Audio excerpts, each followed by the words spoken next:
என்னோட video enable பண்ணணுமா இல்ல just a PPT is fine? Yes, sir. PPT is fine while you are sharing information, sir, related with PPT. If else you are going to give in general, you can share yours. Okay.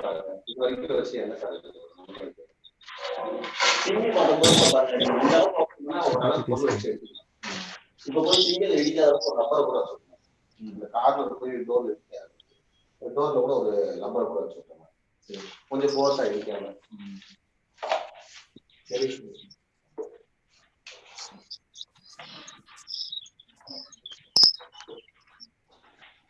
என்ன பண்ணணும்? Crime inspector Karthik. எந்த ஊருக்கு? அவர் மதுரை. மதுரையில இருக்காரு. இங்க இருந்து record பண்ணிருக்காங்க. எல்லாம் சொந்தக்காரங்க வந்தக்காரங்க முன்ன பின்ன இருக்கிறாங்கன்னு சொல்லுங்க.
ஆமா நீங்க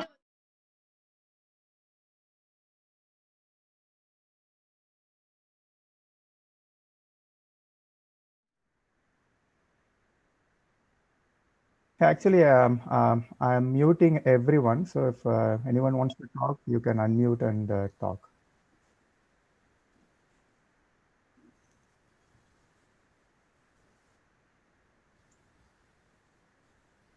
So hope you hear me. Can I start? I think it's 5:30 there. Yes, sir. We can hear you, sir. And I can start, correct? Yes, sir. Okay.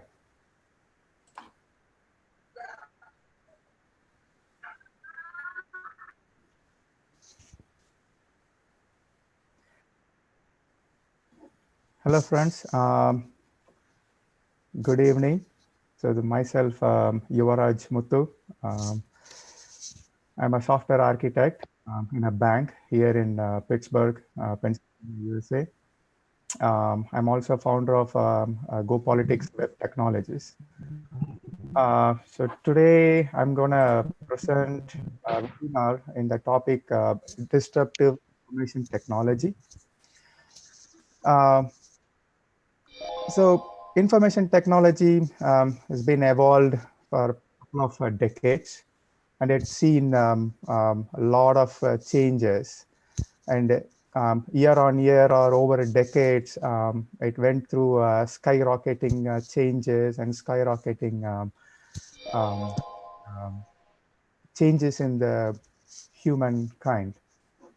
So I'm going to talk about uh, the recent trend, or I would say in the trend that has been very popular in the last 5 years, and it's still very popular or very hot. That's really changing the dynamics of our day-to-day basis life um, in our life. So I picked a couple of topics in that disruptive information technologies. Since I thought this is a presentation to all the students, so I thought rather going very deep into any particular topic, so I thought like I can pick some couple of topics which are pretty much predominant in information technology and walk through those technologies, give some awareness to all the students. So that way they can, um, they like it, they can get into that, any one of the stuff and get their career shaped in that area. So in that angle, so I think I picked almost 7 or 8 topics. So let me start from the first one. So in between, if somebody has any questions, so please stop me or raise a message. I will try my best to answer.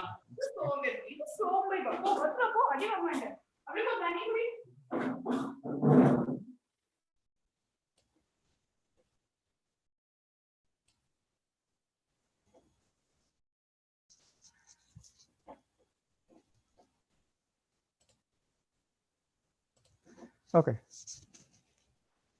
So the first topic I want to cover is artificial intelligence.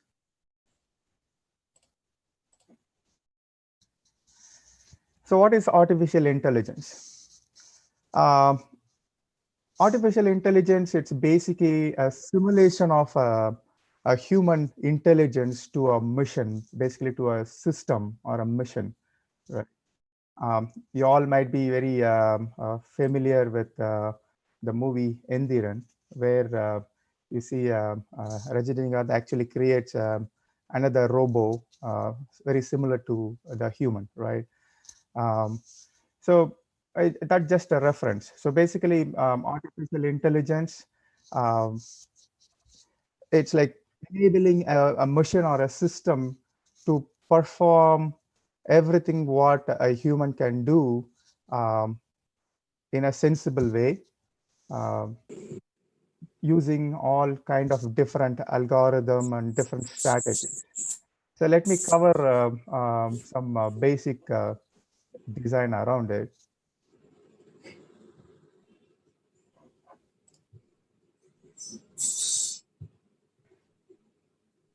So the way artificial intelligence has been designed is basically you need a data which is very core to the system, right? So you need a data, and then we design a model using for any scenario that we are interested in. For example, if you want to do some artificial intelligence in a healthcare to treat certain cancer, so you need to design a model around that problem and then feed some sample data that we collected around that particular problem. Say, for example, in case of our cancer, so basically the healthcare they will might be collecting a lot of data around from different patients around that problem, and then they feed that data into the system. Um, so basically, it's a kind of educating the mission to learn the pattern or to learn the data based on the algorithm. And it's based on that minimum data or the data that's been fed it. So the machine should gain some intelligence around it, and it should able to uh, predict or recommend or provide some output based on um, the intelligence it's gained over a period of time. It's not that it's just simply somebody programmed it and a machine can do just simply that. It's beyond that. It's based on the algorithm, the data it feed. It should gain some training over a period of time, and it should uh, increase its intelligence and should able to predict and solve the problem over a period of time.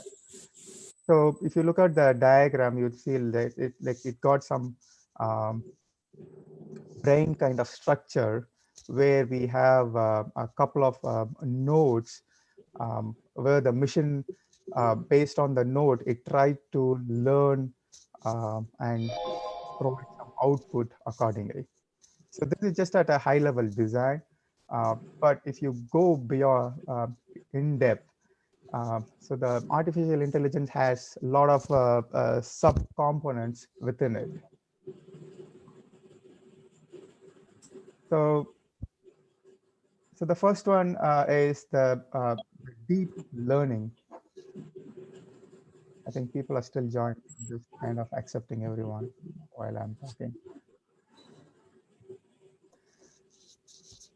So the deep learning. So basically, the deep learning is basically a simulating a human brain or a human neural systems kind of in mission within the mission. So our brain is made of like millions or billions of neurons. So similarly, the professionals in AI, what they will try to do is so they simulate um, those elements in the terms of a nodes. Um, and they connect. That way a machine can able to process any data that it received, and it converts the data into an information the way our human brain able to receive all the signals and able to convert into a hearing or a vision sound, right? And that's what the diagram I showed in the previous one. So it's like something similar to um,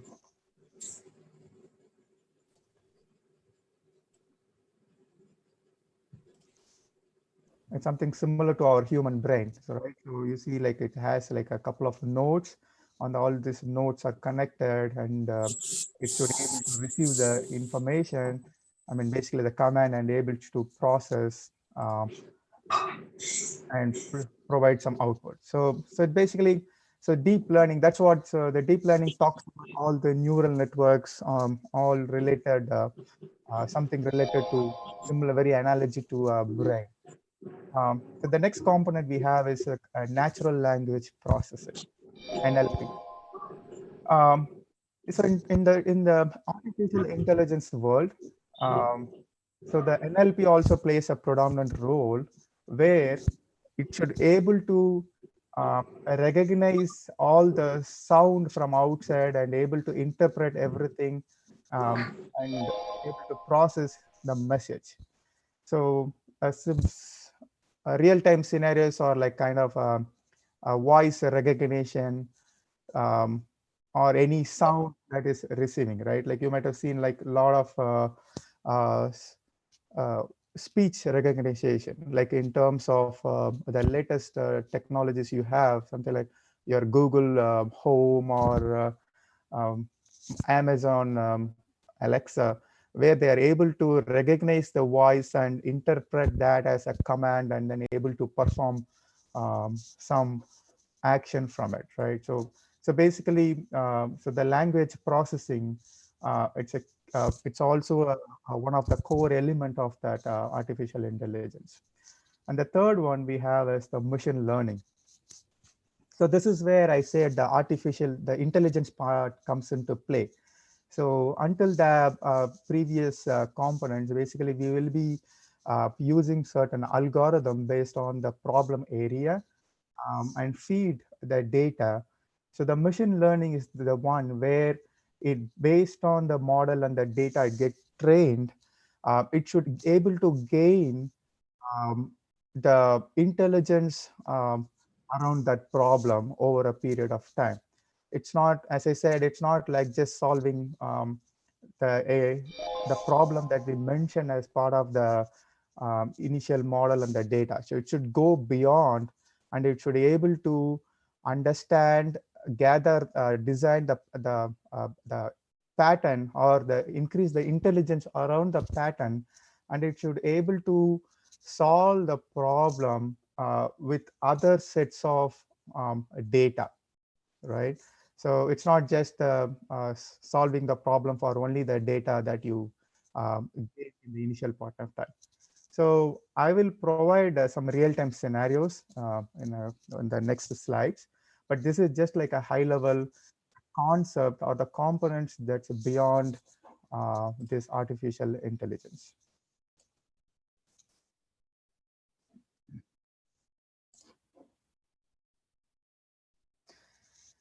So let me jump into some real-time use cases where this artificial intelligence is like really helping the world. So I read like, one of the cafe or a restaurant where um, the food has been served or the coffee has been served. In fact, the coffee itself has been prepared by uh, a machine which is based on artificial intelligence. Like if you look at any modern coffee, so they will give you a latte or some other stuff with some decorated frothing on top of it. So there is some sampling I think gone in the China cafe where they use um, the mission basically, which is based on artificial intelligence to prepare a coffee and serve the coffee without any human. So all you go is simply you just go and pre-order and get the cafe from a mission. Same thing with the restaurant. The restaurant, like um, basically, they are deploying lots and lots of artificially intelligent robots to serve the food. Basically, instead of the attenders to the servers, the machines nowadays, they are bringing the food to the table, and you can very well get the food from the machine itself. Another trial going on is like the Amazon Go. It's a prototype in progress where Amazon is trying to provide you the groceries or the shopping, where you simply walk into the shop, um, you simply select the items, um, and you can just walk around it. You can walk around and you can go out of the shop, simply uh, picking the groceries, whatever you want, whether it's a milk or an egg, whatever it is. Simply you go to the shop, you pick it, and you walk out. It's simply touchless, no need to make any payment. Basically, the shop has been fed with a lot of sensors around it. It collects, it captures the motion of the human and the product you are picking, and it automatically puts it into the cart. The moment you walk out of the shop, it automatically checks out, and it provides you with the mobile receipt. So that's such a powerful artificial intelligence has been fed around that shop. Same thing with the warehouse, right? I think again, Amazon is pretty heavily investing in their warehouse. So where you are getting like a same day delivery or a delivery in 1 or 2 days. So such a massive warehouse movement, like item movements, are getting possible through these robots. So the robots are able to, um, identify the objects, classify them into different buckets, different areas, and then they are able to move the inventories across the warehouse. So another area of human intelligence has been, the artificial intelligence has been applied is in the healthcare. Um, Again, it's in the world of solving the problem where um, in healthcare, like you see, like we have a lot of problems, like starting from tuberculosis, or if it's a pneumonia, or it's a cancer treatment. So right now, so the doctors basically they gather the data, and then they classify the problem, and then they analyze based on their intelligence, right?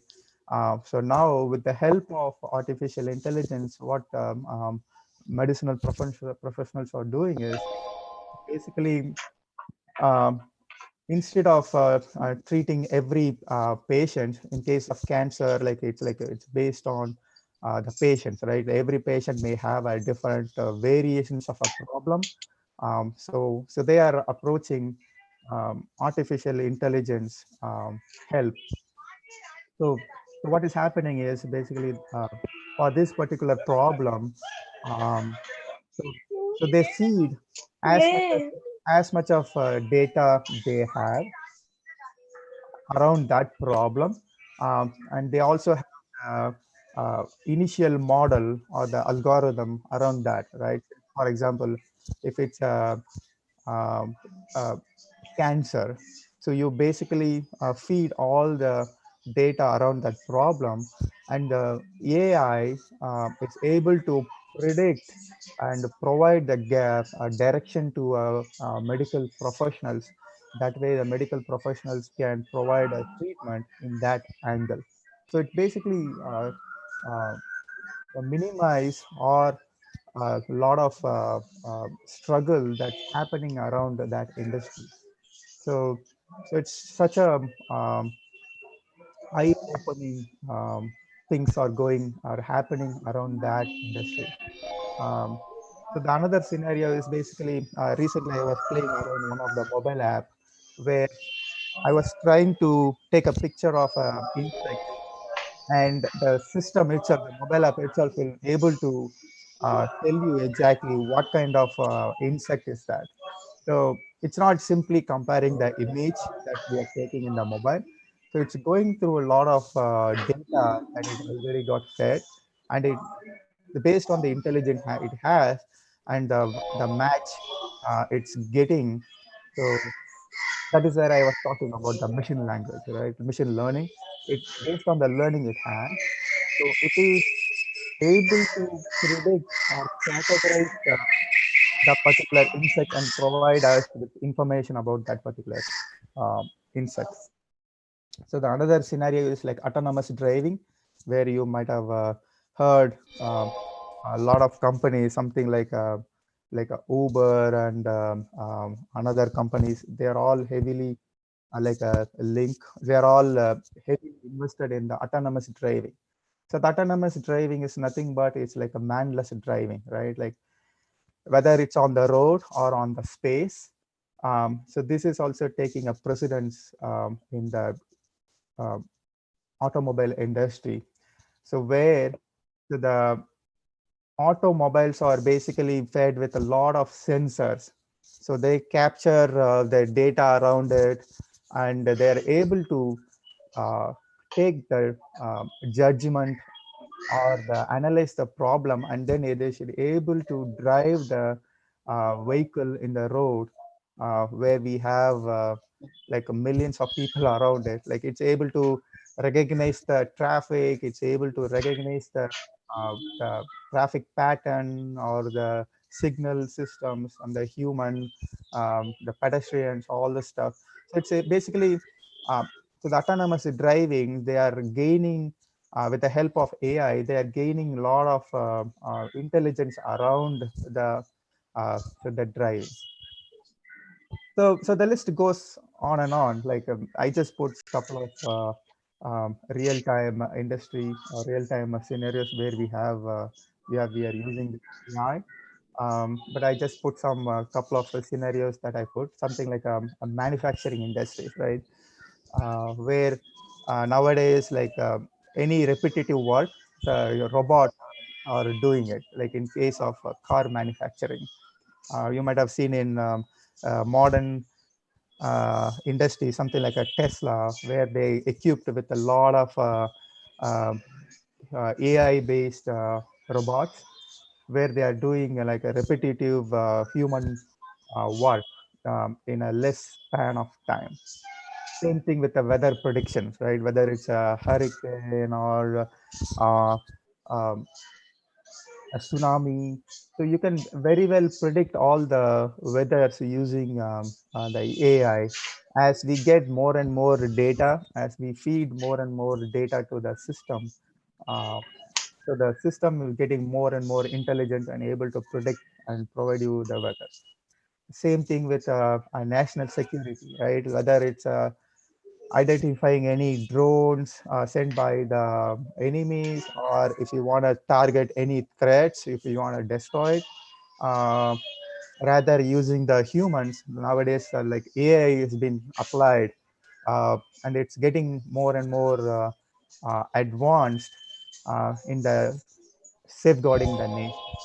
Same thing with the space, right? Like we are talking about the autonomous vehicle in the um, on the road. So now we're talking about the autonomous vehicles in the space, um, like whether you are sending any elements to a different planet, or whether you want to analyze different objects, right? Whether it's a rock or a water, whether we want to analyze different objects in that space.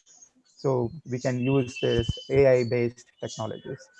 And also in terms of social world, right? Whether it's a Facebook or LinkedIn or a YouTube, where you are seeing like a lot of videos recommended. You might have seen like intelligence built around that area, right? Like based on the videos that you have seen or the message that you have been searched, whether it's a Google or YouTube, they were able to smartly inject the content or the advertisements based on the data that you've been uh, navigating through, right? And also in terms of politics. So politics, like day by day, the politics also is getting more intelligent.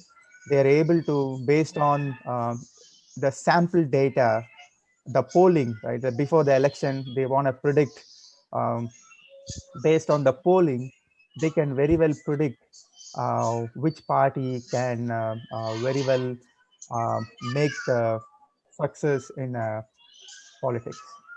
Um, the another area where it's also getting very interesting is the surveillance. So let me give you one example there. Surveillance in the sense, like you can take a smart city. Um, in case of so they have a city where they're feeding a lot of cameras in the around the city, and then and also the sensors.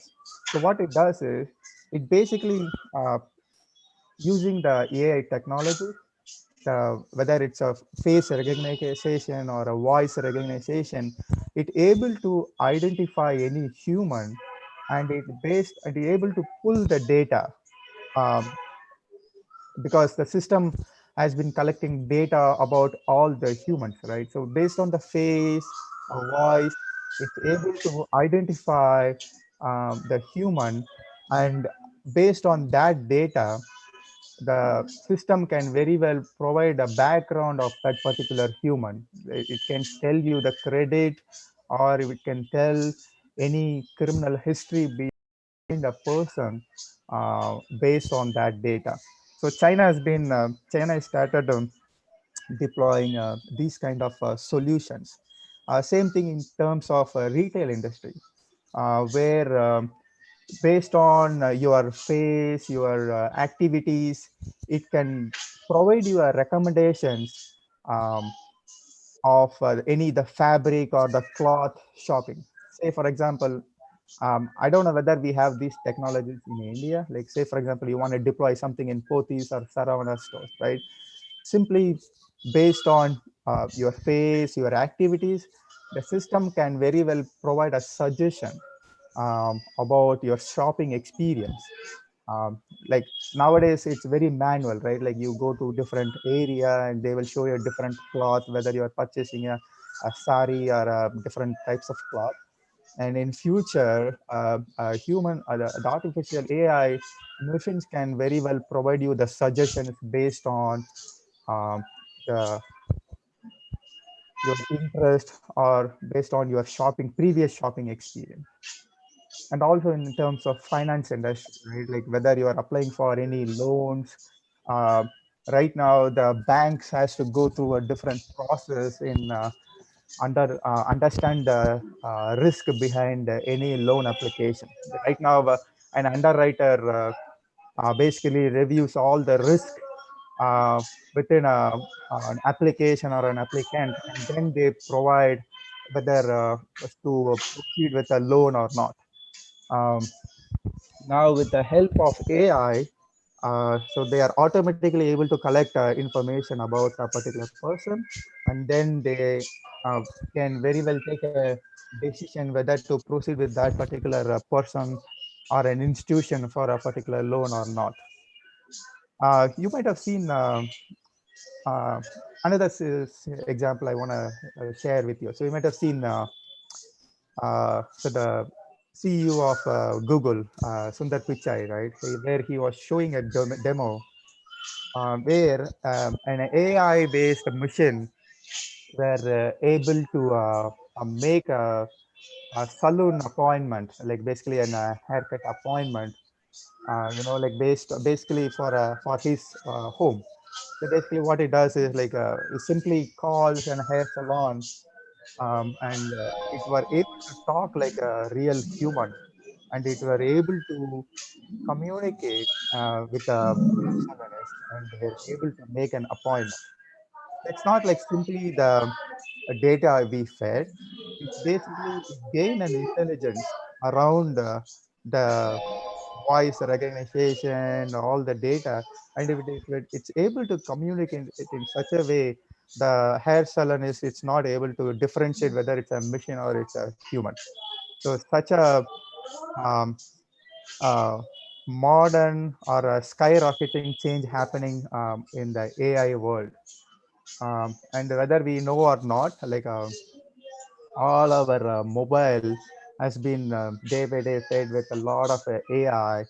And you might have seen in the whether in case of Apple, it's a Siri, or if it's a Windows phone, or if it's a Google phone.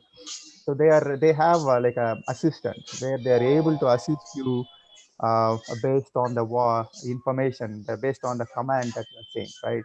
I can very well ask my Google Home saying, "Hey Google, like what's the weather outside today?" or "What's the news around me?" So it can able to analyze my voice, and it's able to provide data based on uh, the user, which is me. Uh, I know I covered a lot of scenarios in terms of AI. Just quickly, before jumping on this topic, I want to share, since a lot of students are attending this session, if you want to shape your career, or if you are more passionate on this AI, I think a lot of companies are providing the framework, the technologies around this AI, something like deep learning for Forge or Apache or TensorFlow, which is for the machine learning, or this is like for the data modeling, or Amazon in terms of they are also providing a framework, or whether it's a uh, Microsoft, they provide an Azure machine learning. In terms of IBM, they also provide data science or an Oracle. So there are a lot of predominant players, like a lot of technology companies that are providing a framework. So whether you want to pursue any project or a career, I think this is a good start. So I think that's end of this particular topic. So before uh, move on to another topic, um, so anyone has any quick question? I think we already passed 30 minutes. I can take any question, or I can continue with the next topic.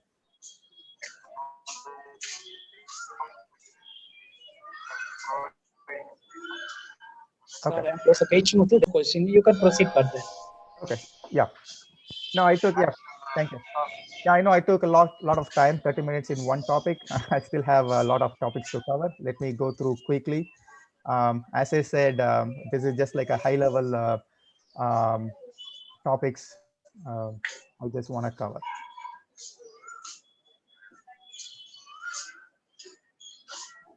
Okay, so the next topic is RPA, robotic process automation. So what it is? So RPA basically it's like a automation of a business process. So in the previous topic, we talked about intelligence around it, right? Like the AI can do what it is meant to do, and it can also do beyond. But RPA, in terms of RPA or robotic process automation, so it can do what it is meant to do. In other words, it is meant to automate real-time uh, scenarios or a real-time human activities. So basically, it is a combination of predetermined task, um, and it can automate that those tasks, like a series of tasks, using robotics, which we say bots. You might have heard the word bots or a chat bot, right? You might have seen like in any of the retail website, if you go, you might have seen underneath there is a chat um, window open. So so nowadays the customer relationship system, they're not engaging humans there. Instead, so they are engaging these chatbots. What it does, it simply uh, communicates to a human in such a way as you type anything, it basically it's able to communicate. It receives that message and it's able to provide the response in the through chat, right? Or another scenario is where you want to send an email, right? Say for example, um, even if you take a student, like any student come up with any question, they want to reach out to a certain lecturer and they want to ask some questions, right? And a lecturer want to log that request, um, in instead of keeping all the information in an email.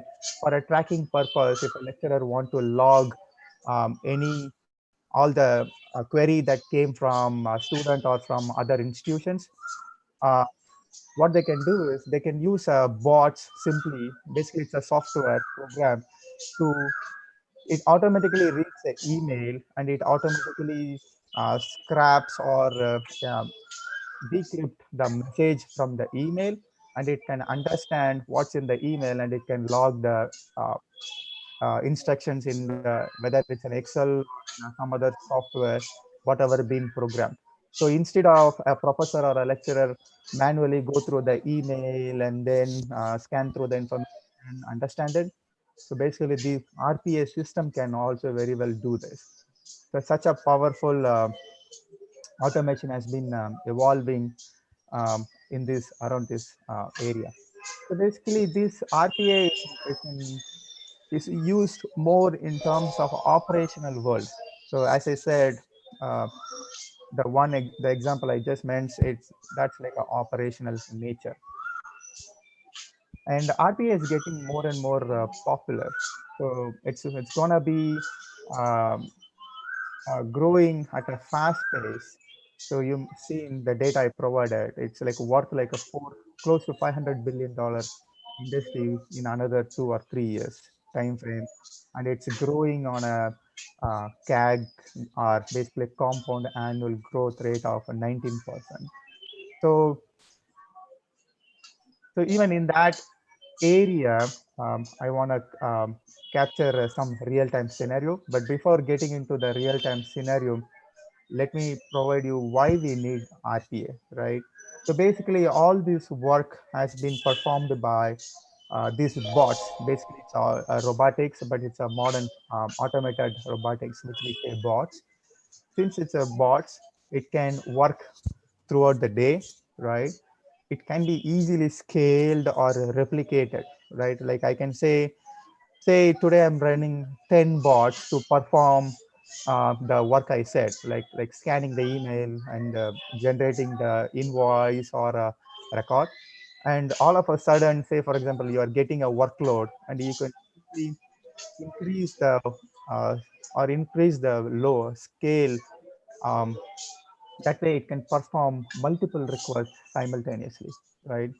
Um, and also, it's resistance to I just mentioned some funny way. It's resistant to anything, right? Like any economical or threats. Like right now, we have a coronavirus situation going on. So a lot of area in case of banks, like a lot of loan processing or some other activities has been performed by humans. Now, since they closed the bank, you cannot really apply a loan, or you can really not able to process anything, right? But with the help of this RPS system or this bots, um, if the moment you send an email or apply a loan, so if you accomplish anything with this RPA, it's very well able to process uh, the input request, whether it's a loan processing or it's some any query in terms of email, it can very well uh, get automatically without the human. And also location, right? Since it's a mission, you can basically spin off in any location, irrespective of our human being location constraint, right? You can't simply work across borders just like that. You need to go through different visa regulations, you need to cross different language barriers, cultural barriers, right? So with a human, like a with a mission, you can get rid of all this stuff. And also the accuracy, since it's a machine, it can do exactly what it is meant to do, right? It's very accurate. It's not like human age or some other human error you can go through. So that's why it's getting very popular, and it's gaining huge momentum. So quickly, I want to cover some user scenarios, like useful scenarios where this RP has been deployed and used day by day, right? As I said, banking finance, right? The banking finance where, as I said, say for example, a customer want to inquire about their loan status, or they want to inquire about their um employee, the customer details, what they have within the bank, right? So they can simply send an email, and RPA system can very well receive the email. It can scan through the email automatically without human. It can understand what the message has been interpreted, right? What the message has been conveyed in that email, and it can um, log the request on behalf of the customer in the banking system. Such a powerful one. I know we can talk a lot of scenarios around that single banking area, but for the sake of time, I just quickly want to go through different area where it's been used. Same thing with a mortgage or a lending, right? Like as you say, whether you are applying a loan for your home, or you want to apply a loan for your car, you want to get some information around it, or there is a concept, something like a straight through processing, right? Based on the credibility of a particular customer, you can avoid a lot of manual steps. The system can, based on the credibility or based on XYZ factor, it can simply approve a loan also in a quick fashion, right? Rather waiting for a week or two, sometimes you can get a loan approval in a couple of hours also. Such a powerful automation. Same thing with customer care. As I said, customer care in terms of chatting system, right? Like whether you want to query about a certain product, you want to query about your previous orders, um, you can very well use this RPA system where it can automatically query for that based on the product ID or whatever. It can very well automatically query for the particular product and provide it with the information. That's what I was talking about, even in the e-commerce merchandising operation, right? E-commerce, basically you're buying and selling everything And if you want to know more about a particular product, or you want to know about a review of a particular product, you don't need to rely on any customer representatives, right? So the bots can very well provide you that information. And OCR technologies, optical character reading, right? As I said, um, whether it's a barcode reading or it's a recognizing the characters, these bots can very well do that, which is the data extraction process. In terms of insurance, right? Like you want to do some claims. Um, again, this RPA can very well um, understand the claims or the contract between a customer and the system, and it can provide you some information about the claim, or it can help in expediting the uh, processing the claims. So another example is the onboarding process. Um, whether whether student is joining a college or an employee joining a corporation, so they have to go through a onboarding process, right? So you can very well automate that process also, right? Like there are a couple of repetitive process. You can use this RPA, and that can very well uh, modernize or automate a lot of process in that fashion. That's what I said in the definition, right? It's basically about automation of the process, automation of the business process. And the last one is the reconciliation. Reconciliation means it's basically a report generation. Um, so based on the activity that's been performed on a daily basis, for example, you want to take a report on a student. Since this presentation I'm giving to a college, I'm just taking this subject. Say, for example, a professor or a lecturer, they want to provide some feedback about a particular student, right? Rather you sit and go through a lot of factors, XYZ factors, you can use this automation program to provide some reconciliation around a particular student or around any mark. It could be a subject or a mark. You can use this RPA program, and it can run through a certain process for you, and it can provide you with whether it's a daily report or some other report or a monthly report or a quarterly report you want to generate. So you can use this RPA process, and it can generate the reports for you at the end of the day. So such a powerful automation around going on in this area. So quickly, again, so a lot of software exists. I just provided some familiar software. One is the Automation Anywhere. The other one is the Work Fusion, Fortress, IQ, UiPath. And there are still a lot of softwares available, but I just quickly provide you with a couple of software. Okay, so moving on. So this is a third topic. I know we are going beyond the time. Just going on. Try to cover up a lot of stuff in a quick time. So virtual reality, augmented reality.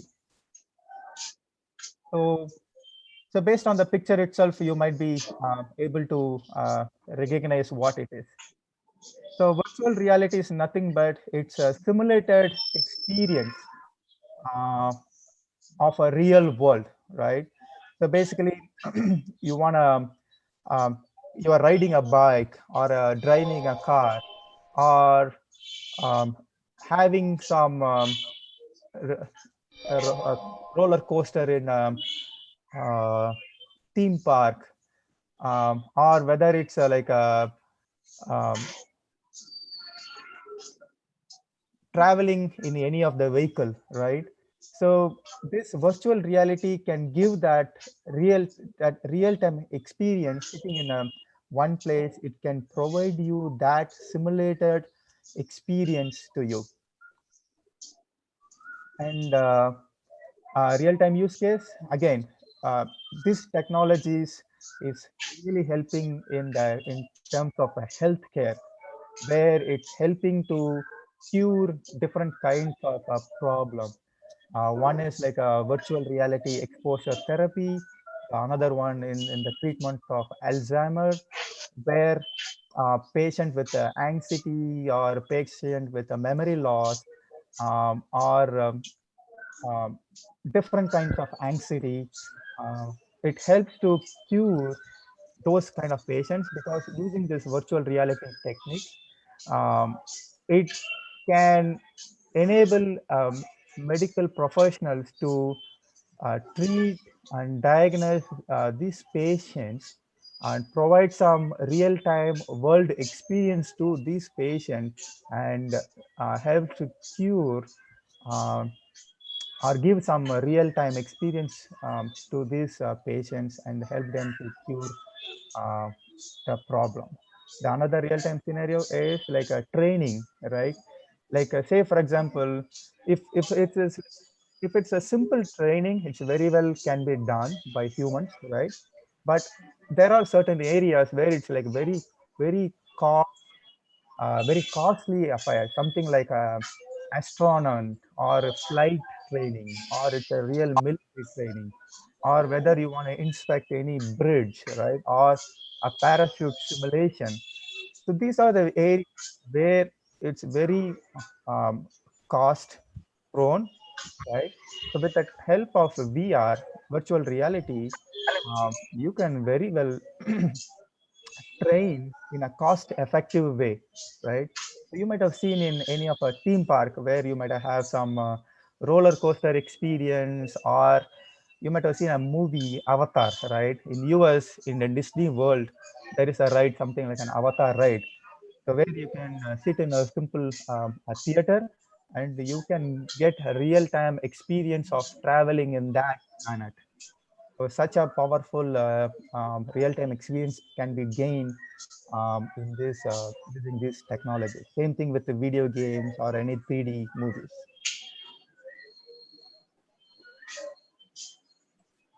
Okay, so the next one is the augmented reality. So the one we saw is a virtual reality, right? That's about creating a simulation of real time. The another one is the augmented reality, which is another kind of experience where it's about enhancing the real time experience. For example, you go to a shopping, say Reliance Fresh, or even a Pothys or a Sarana stores, right? Where using the augmented reality, um, you get into the shop, right? And you want to navigate, say a shop has a multiple floors or it has very complicated arrangement, and you want some kind of a navigation within a shop or within an airport, right? Or you get into an airport, you want to airport has a different base, right? Different depends on the destination. It has a different bay or a shopping. So you want some navigation help, right? So using this augmented reality, it captures the real-time environment, and it enhance it adds some um, augmentation to that reality, and it provide you with more real-time experience, something like using your mobile device or some other device. It can provide you the actual navigation within the airport or within the shopping mall. It can provide you the navigation to a particular shop using that particular app. So something like another example I provide is the Google Sky Map. Using that app, you can very well use show that app mobile in the sky, and it can based on the direction, it knows exactly what star or planet you are looking at, and it can gather information about that particular galaxy or a planet, and it can provide you the information. So same thing I explained you, right? Like whether it's a store navigation or an airport navigation, or whether it's a military, using the mobile device or augmented reality, it can provide you more information about that particular real object. Again, as you said, these are all the providers. Like Facebook has Oculus, HTC, Microsoft has a HoloLens, Sony, And also we have a lot of software framework, something like Amazon has a Sumerian, Google has a AVR, and there is a Unity. So being a student, if you want to explore in this virtual reality or augmented reality, you can very well explore these areas. So the next topic is Internet of Things, which is IoT. So what is IoT? It's basically, so right now, if you look at our digital world, right, we are all as a human, we are all connected to internet. So we share data, we communicate to everyone. So IoT is kind of a similar experience, but with devices, with things. So basically, whether it's a car or it's a refrigerator or whether it's your air conditioner or it's your security system, everything can be connected to internet and they can talk. Think about the world of the devices, the things communicate among themselves. That's Internet of Things. So real-time scenarios, like for example, security systems, right? Like it got a motion sensor. If somebody say before you go to bed, you say switch on the security system, and somebody opens the door, and it can the device can very well communicate to the command center and through internet, right? It can send the communication through internet to the data centers, or it's a refrigerator, right? Say for example, you want to control the temperature within the refrigerator, you can very well do it through your mobile phones. So the your refrigerator will be connected to internet, and it can able to receive the instruction through that command, right? And it can able to interpret the message, and it can control the temperature. um, Same thing with any things, like whether it's a car, like autonomous, we are talking about autonomous driving, right? So autonomous driving, they are able to sense the objects around it, and it able to communicate through different protocols, through the internet or Bluetooth to different objects. So if you look at this presentation, this slide, so I mentioned that there is a communication protocol, right? Like so there are a lot of communication protocols, because we are talking about different types of things. We are talking about different types of objects, right? You can very well connect any objects, whether it's a light bulbs or switches or any doors or a thermostat or washer dryer, or whether it's um, the robots that I mentioned, right? Like within the warehouse or traffic system, where we have lightings, right? Or whether it's detecting the violation and sending the penalties to the drivers, or wearable devices. Think about the Fitbit or any wearable devices that we have in our hand, like the smart watch, where it tracks our activity on our walking activity, running activity, or even the sleeping pattern, right? So basically, all these technologies, like, or even you'll be astonished with we are planning about the smart cities. I talked about something like the smart cities they are setting up in China, India, right? So all the devices, they keep on all the activities happening around it, and it communicates to the its own ecosystem, right? So basically, it's about or even the autonomous vehicle that I talked about, right? It basically sends all the data, sends all the thing around it, it captures the data, and it communicates throughout the protocol, throughout the ecosystem, through different protocols, and able to take some uh, command or instruction from it, and able to process what it is meant to do. That's what Internet of Things. It's one of the another very popular hot things going on. As I said, so the communication protocol, it could be RFID, NFC, or it's a Bluetooth, or whether it's wireless or radio protocol, a lot of communication protocol, because we are talking about different types of devices. Again, it's estimated. It's going to have a huge, because we are talking about things, right? Things is an endless thing, a lot of things, anything can be connected. So it's like a estimated by 2021 it's going to be 6 trillion. Again, all this research happened before COVID situations. So I just talked about all the use cases.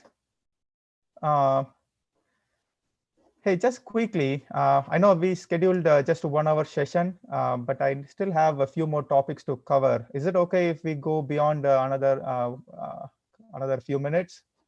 Yes, sir. Yes, sir. Please permit it. Okay. I hope all these subjects are interesting, makes interesting, able to get you in the seat. If not, let me know.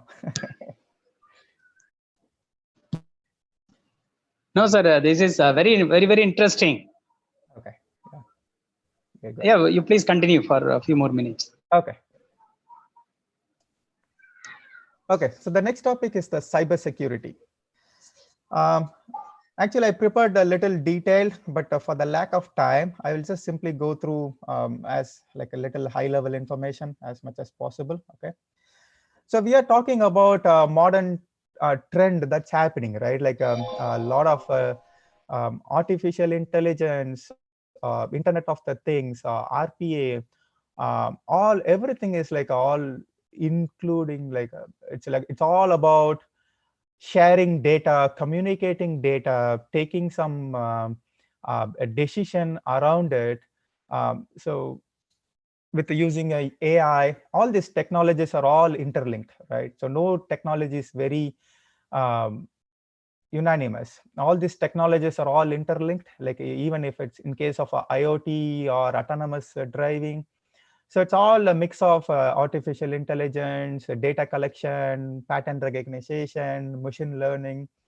So as we talk about all these technologies and all these technologies been evolving, so the main thing is about the data sharing, because lots and lot of data or a lot of personal data being shared and a lot of classifications, right? So there comes the predominant chapter, which is the security, the cyber security. How do you protect all this information? So that's what this chapter is about. So again, this security, like the cyber security, is again a broad thing, which is very useful to students. You can also shape your careers around this cyber security, because it got a huge potential because of all the technologies that we talked about, right? So the different types of threats, right? Whether it's a phishing, phishing means it's about sending a fraudulent email.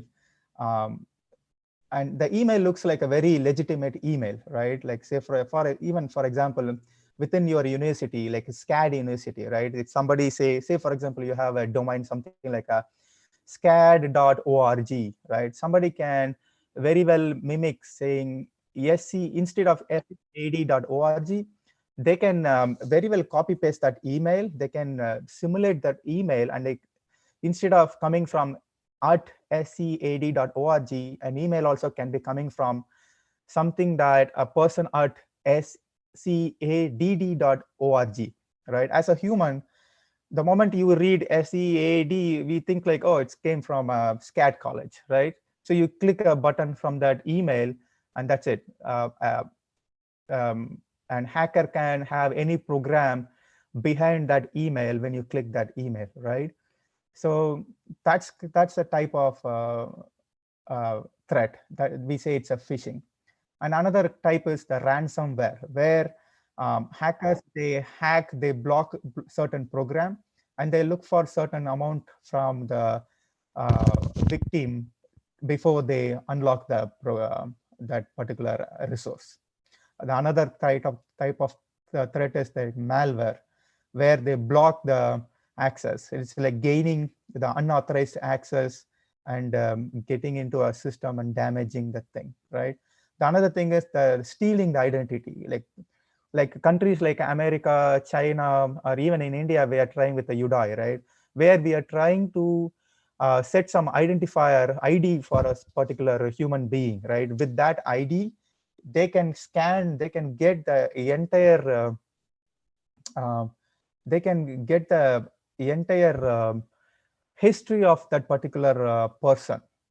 So what if that particular information has been stolen, right? Like your bank account, everything is compromised. So that is what the identity theft, or the denial of a service, right? Say, for example, you have some query system in your SCAD college or FX college website, right? An attacker, a threat, a hacker can say, for example, you are programmed, you have a capacity, say you can handle up to 1,000 records in 1 hour, right? But a hacker can send you 10,000 record or even a millions of requests, and they can crash the system, right? Basically bringing your system down by sending all that crazy number of requests. So that is what the denial of a service. And also the, I put IoT breach, since we talked about Internet of Things. So security is a main concern, right? Or even autonomous driving, right? We are talking about data sharing, exchange of data between the autonomous driving or Internet of Things. What if hacker hacked any system, and they can very well redirect, they can confuse the systems, because it's all missions, it's all things, right? It all operates based on instruction, based on the data. So securing the data communication is becoming day by day, as in one area, as we gain more and more technological advancement, the another area, the threat also is been evolving. So that's why the career in that angle also, it's more gaining more and more momentum. So there are a couple of roles. There is like a chief information security officer, that is like a chief in that area, who is the head of that organization, and also a security engineer or an architect or an analyst, or it could be a penetration tester. Basically, you might have heard a word or something like a ethical hacking, right? You can be a hacker, but you're doing a hacker within an organization. You're pretty much simulating how a real hacker will hack the system, right? So that's what the penetration testing is all about. So that's all about cybersecurity. Moving on, another technology, another thing like blockchain. You might have heard blockchain is like in the last couple of years, right? With the cryptocurrency getting very popular in the last 5 years, you might have heard this blockchain. But it's not just cryptocurrency, right? So blockchain is nothing else but it's a distributed, a decentralized ledger, public ledger. For example, if you take about any financial or any other industry, even in the university, right? Like, for example, say, for example, you're all engineering students, right? So you go to counseling. I mean, you might have went through counseling, right? Like before picking the colleges. So every student get registered with a certain universities, correct? So basically they register the information about a student and other information, right? Your mark, which college you are getting into, all that stuff. So basically we say it's a ledger. Even in accounting world, we say it's a ledger. All the transactions, any transaction, whether it's in an accounting world, finance world, or healthcare, or you take any industry, every transaction getting logged, right? So, and you want a secure place or secure ledger where you do not want that information to be manipulated, correct? So that is what we say, it's a public ledger. So this blockchain is nothing but it's a distributed, decentralized public ledger. Each of block is kind of a information, or each block can host multiple information, right? Or can reside a multiple information. It's a kind of an immutable ledger, right? Because every block of information has been verified by other nodes or other blocks. For example, let me say if you have like 100,000 or 1 lakh nodes, when a single information get fed into a particular block, that particular information has been verified by all other blocks in that chain. So that's so secured, and that's what people are saying. It's like a immutable or cannot be breached. So that's why these blockchain technology is getting more popular, especially in terms of a financial world. So each block has given a hash code or an ID. I mean, computer science students you should be able to understand. It's a hash code. Each block has given an hash code. So, and also each block has been very much encrypted. That way, it's far beyond fraudulent entries, right? It can prevent any duplicate, or it can very prone to very resistant to fraudulent entries. So that's why these technologies, these getting very popular with the finance, government, insurance, media, or a retail or a supply chain, like, right? Yeah, so I will quickly go through the use cases. So peer-to-peer transactions, right? So peer-to-peer transactions is like in terms of finance, where you want to transfer money, like between a bank or between countries. Like earlier, if you take it will be generally taking a couple of days. Now it's like in a click of a button, like a fraction of a seconds, we are able to send the payments across the boundary or within a banks, right? It's all, I'm not saying all the banks have this blockchain, but more and more banking are getting into these technologies and for a quick and a fast and a secured way of transactions. Even capital, it's used in the capital market where they want to transact any equities, like share markets, like they want to change. If you look at any capital market, like millions of dollars or billions of dollars has been transaction in a fraction of seconds. So you want a reliable, very fast, modern system to do all these transactions.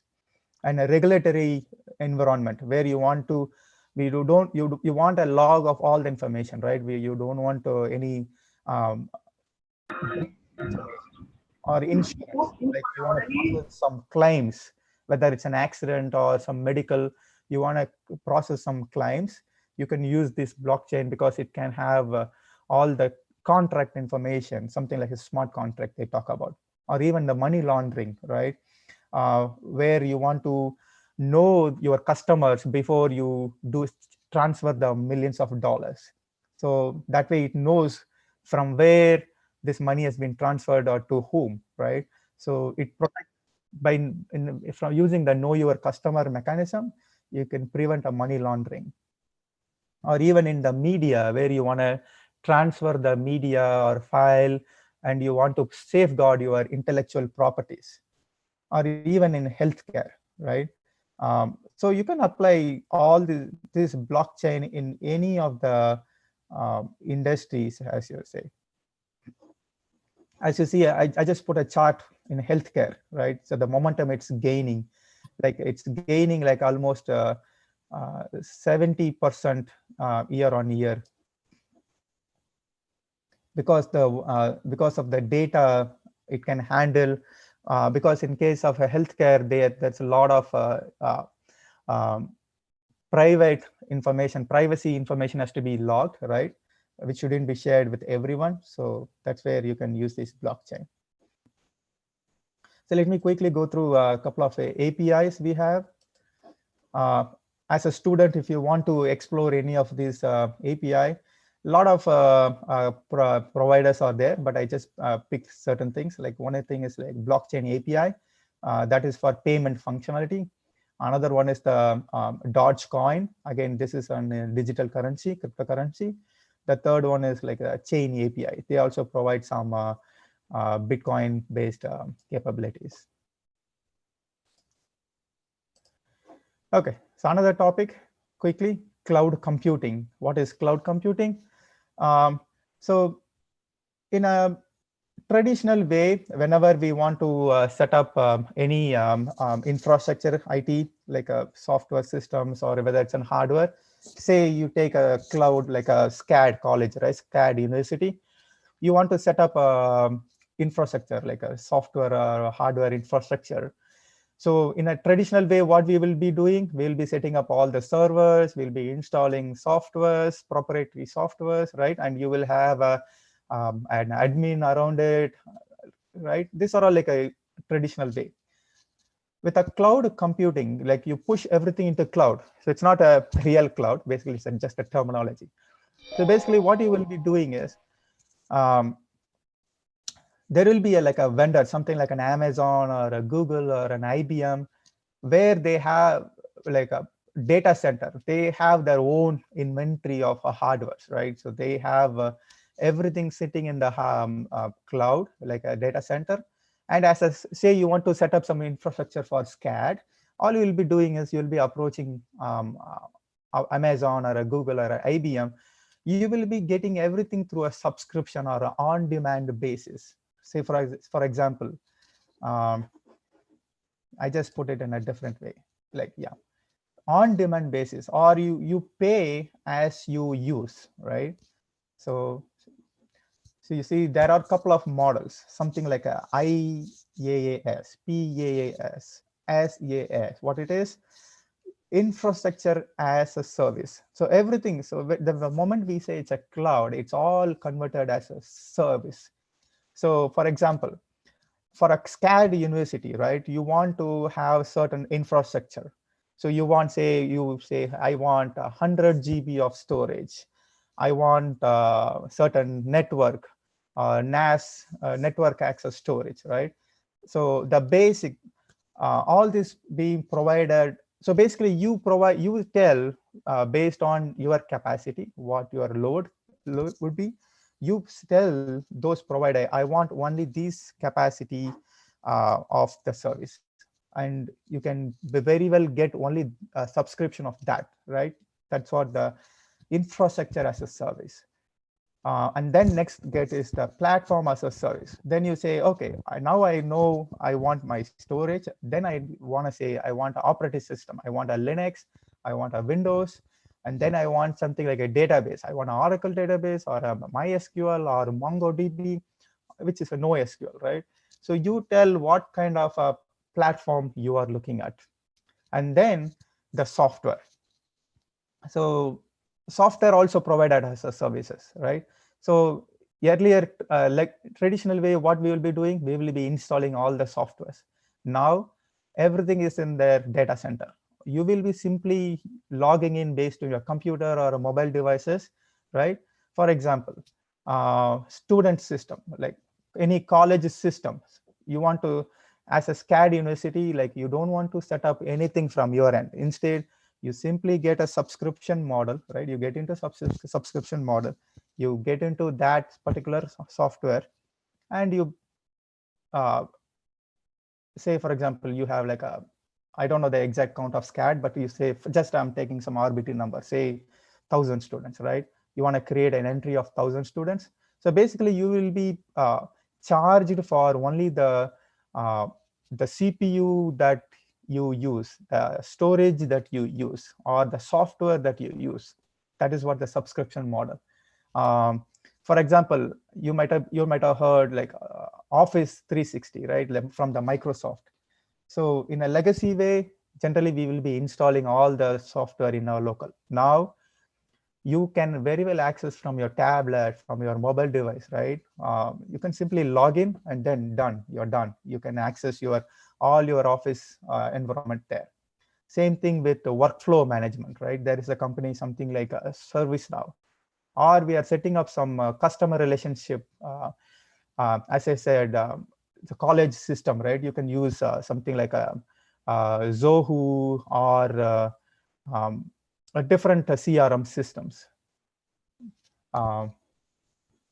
So day by day, a lot of software, even security also made as a software as a service model. So, or even a gaming thing, right? Like say, for example, you want to play some network games, you can very well play in this modern era, everything as a in the mobile devices, right? No need to install anything. Simply you log in, you get the app, you log in, then done. You're all connected, right? So that's the thing with the software as a service. And again, so setting up this cloud computing. So there are three types. One is a public cloud. Basically, all your data resides in their cloud outside. As I said, say for example, you want to set up a system for SCAD university. All the data will be residing in Amazon data center, not in your local. That is a public. Or if you want to have, say you feel like, okay, I don't want to share my data outside my boundary, right? Then you can very well set up within SCAD data center. Then all your data will be within control of SCAD. Or you can also have a hybrid. So these are different types you have. Okay, moving on. The last topic. I think I'll try to finish it by 9:30. Okay, I mean 9:30 here. It's like I think it's 7 o'clock there.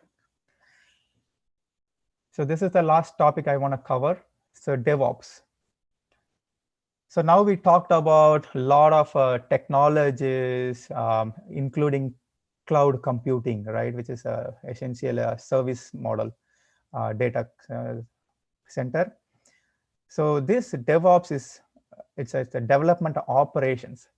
Now, as we talk about different modernization in the IT information technologies, the next thing we want to talk about is how quickly we can deliver any software out of the market, right? In a legacy way, say for example, when we develop any software, right, we go through different process, we go through different development methodologies. Generally, it takes a couple of months. It depends on the complexity, depends on the timeline. We say, okay, 6 months, 1 year, and then we release that software. For example, let me take one example, right? Like say, for example, Windows, right? Or even a Google, say Gmail. If it's developed a couple of years ago, generally between the product, they will take at least 6 months to 1 year, right? Between Windows Millennial to Windows 2000, it might be taking 6 months to a year. Or even any other software, take any old software, generally takes 6 months or 1 year to release. But nowadays, you are seeing changes are happening on a daily basis. Something like Facebook, Amazon, all these things. You don't see anything happening at a large time scale, right?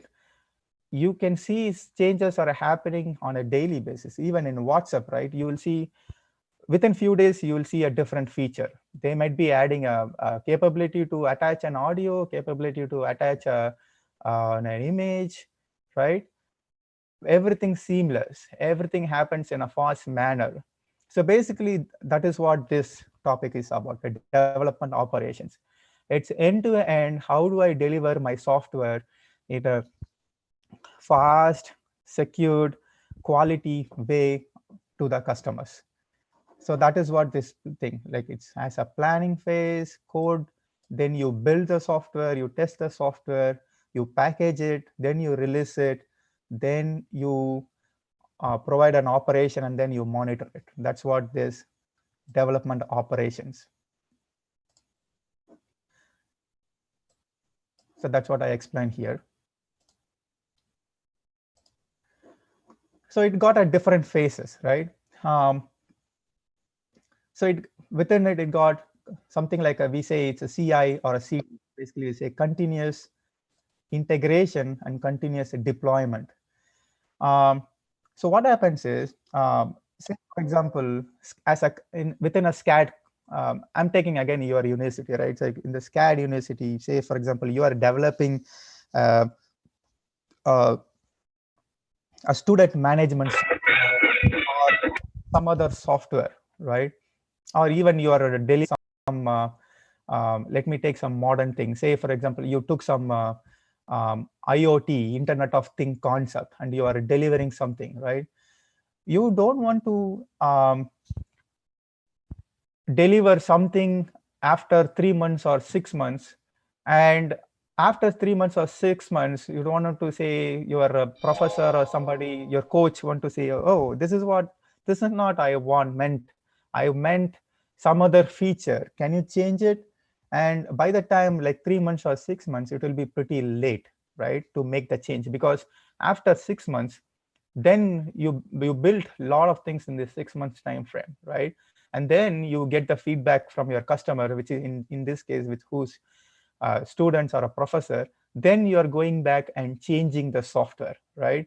That's kind of a lot of wastages in terms of development cost.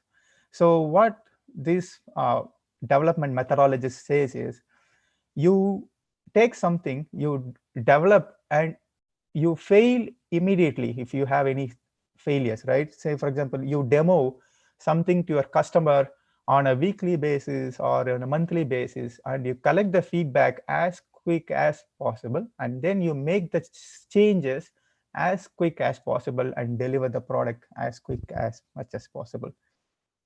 So to accomplish this, there is an ecosystem, which is a DevOps ecosystem, where we have a build server, and popular build server is nothing but it's basically an automation server, okay, where you configure all the phases of that, and then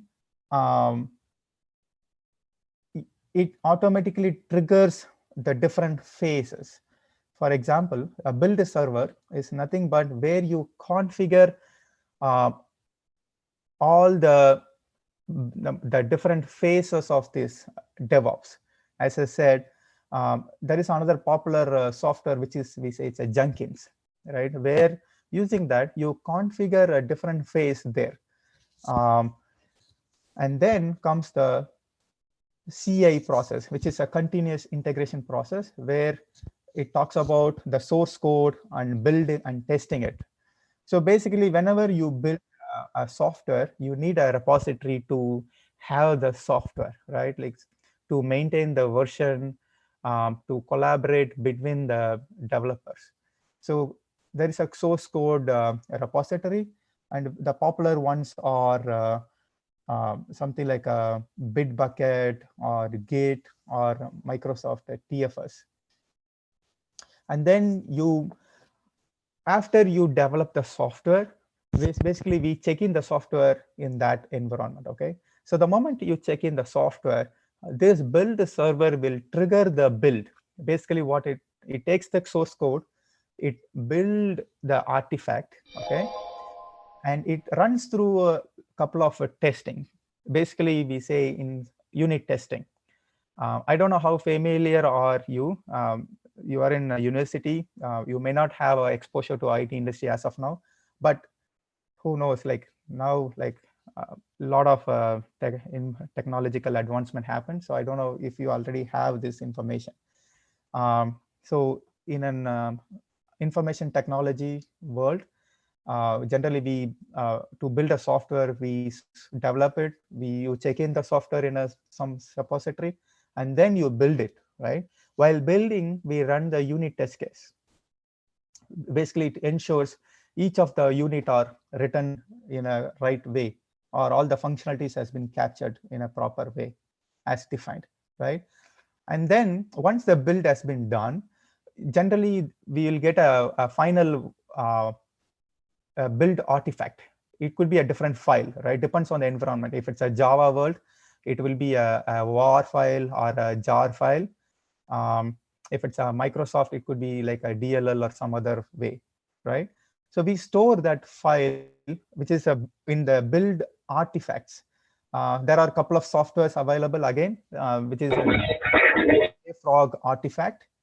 And then you deploy into the environment, right? So basically, generally, when you use a Facebook or a Google software, like a Gmail or a map, right? All we are seeing is the production environment. But when you develop any software, you go through a different environment. So generally, we say test environment. basically for any quality analyst to perform some testing, they also need some environment, right? So we provide some testing environment. And once they test, they say, okay, everything is right, everything is functioning as we defined. They put a rubber stamp and say, okay, everything is good to go. And once everything is green signal, that's when we finally get into production environment, right? So that is what the deployment process. And again, we have a software for that. Microsoft provides a DevOps environment for that. IBM provides an environment for that. So Amazon provides an environment for that, okay? And final step is the post deployment. Once it's deployed, we want to do any automation testing, post deployment testing, or any emails to be sent to concerned department. All this can be happening in the post deployment process. So this DevOps is basically an ecosystem which automates end-to-end software development until the delivery in a fast manner. That is a key essential, in a highly quality way. Okay. And that's why it's very popular, and pretty much all the information technology environment, it's been adopted to that environment. And why we need it, I think I covered a little bit. So you want to frequently provide the changes, right? So when you say frequent, it's like seamless. Like you hardly notice Facebook has a different feature. You never know when they deployed, right? Same thing with the Gmail or any WhatsApp, whatever the software that you are using on a day-to-day basis. You never noticed when the new feature came. It might have just penetrated in a fraction of a moment, right? And it's a faster time to market, right? How quick they can enable any feature to the market. And as I said, fail fast, like lower failures for any features. And shorten the lead time between the fixes, right? Like as I said, if you want to fix something, you fix it in the early stage. That way you shorten your time. And also the recovery time, right? If something fails, you fail so soon and then you recover so fast. So that's what this DevOps environment is all about. Okay, so I think I went through all the chapters. So before I give the last slide, is there any questions or something?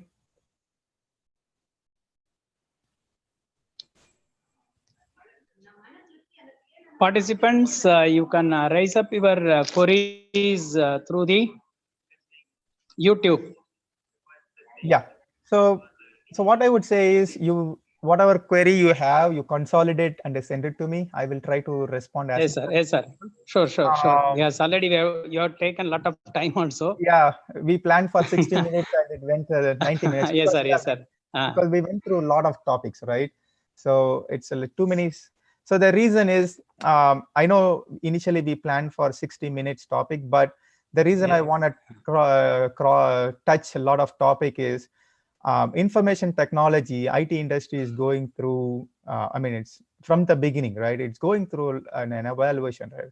Evolution, like a lot of technologies, like a lot of modernization, and it's like really helping in the humankind, right, in a different way. But being a student, like I know since this presentation is for an university, being in the college, so we should have a lot of possibilities or a lot of areas, because a student, they don't want to be just focused on one area, right? So I want to touch base all the hot disruptive technologies that we have. So that way students will get some insight of the available technologies, and accordingly they can shape their career in any of the areas, right? As I said, all these areas are not very discrete. They are all intertwined. They're all very related. But still, I want to touch all these subject. I think that's where I provided all this. I think I went through almost, let me quickly Yes, sir. provide the Yes, sir. summary. went through artificial intelligence. We went through robotic process automation, which is RPA. We went through virtual reality, augmented reality, Internet of Things, cybersecurity, blockchain, cloud computing, and DevOps. So basically, we went through 8 different topics, right, in this 90-minute session. So that gives a broader perspective for all the students at the university. That way, they can shape their thing. So I want to thank you, especially Pechi Muthu sir. Thank you for introducing me in this big community. Sir, please be on the line. Please be on the line. I want to thank all the participants as well as yourself. Dear participants, thank you for your cooperation. Because of your cooperation only, we successfully completed this online session. Really, this session was very interesting and more informative and covered a lot of latest technologies under usage. I wholeheartedly thank the resource person, Mr. Yuvaraj Muthu. Sir, really, your presentation was an extraordinary one. Many participants have appreciated your presentation, but anyhow, they have put a request to get your this one PPTs. Yes, more informative one, your PPTs. So they need, or they have put a request for that. Can Sure. I get? Yeah, I can share that PPT. Thank you. Yeah, really, sir. Many participants have appreciated your presentation, and not only the students participated in this one. Some professors from colleges they have participated. Thank you very much, sir. Thank you very much. Thank you very much, participants, and thanks a lot, sir. Participants, don't forget to fill up the feedback form so as to get your participation certificate, e-participation certificate. Thank you, sir. Thank you very much, sir. Very kind of you. Yeah, thanks a lot. So, okay, sir. I actually, from my end, I forgot to record. So I hope you might have recorded and put it in the YouTube, right? Yes, sir. Yes, sir. Okay. But anyhow, your this one, yeah, we have recorded everything. But anyhow, the PPTs, if we get from your side, I think well and good. I think you have given a linkage. Is it possible to get the material from that one? No, I haven't shared the PPT yet, right? Like, no, this is my my personal connect. If somebody wants to look at my LinkedIn, want to connect. Sir, good evening, sir. Karthik, solunga. Good evening, sir. Good evening, sir. This is I'm Karthik, associate professor from SCAD at Cheranmahadevi, sir. Yes, sir. The session is very, very interesting as well as the valuable session. We are going to getting so many points from you, sir. Also, nice communication. Thank you for your valuable points. Thank you, sir. Sure, sure. Thanks a lot. I'm very much honored. Thanks a lot for inviting me. Really, sir. All the participants honored you. Really. Yeah, thanks a lot. Sir, this is one more kind request from our side, sir. Yeah, sure. Sir, it's one more kind request from our side, our college. Yeah, sure. Go ahead. If you come Tirunelveli, you come and meet our students and faculty. They are going to giving one session or one half-day session, providing a half-day session, sir. Yeah, if it is possible, possible. Yeah, definitely, sir. Actually, we had a plan of coming by June initially, but I just canceled because of this COVID situation. But COVID problem. Yeah, definitely when we come next time, definitely we'll meet. Sir, surely. Okay, sir. Thank you. Thank you, sir. Take care of you. Sure. Thanks a lot. Thank you, sir. Thank you. Thanks a lot, sir. Thanks a lot. Thank you. Thank you very much. Have a good time. Thank you. Thank you. Okay. So I can end the presentation, right? I can end the meeting, correct? Yes, sir. Yes, sir. Yes, sir. You can cut. Thank you. Okay. Yeah. Thanks a lot. Good night. Thanks. Good night, sir. Good night.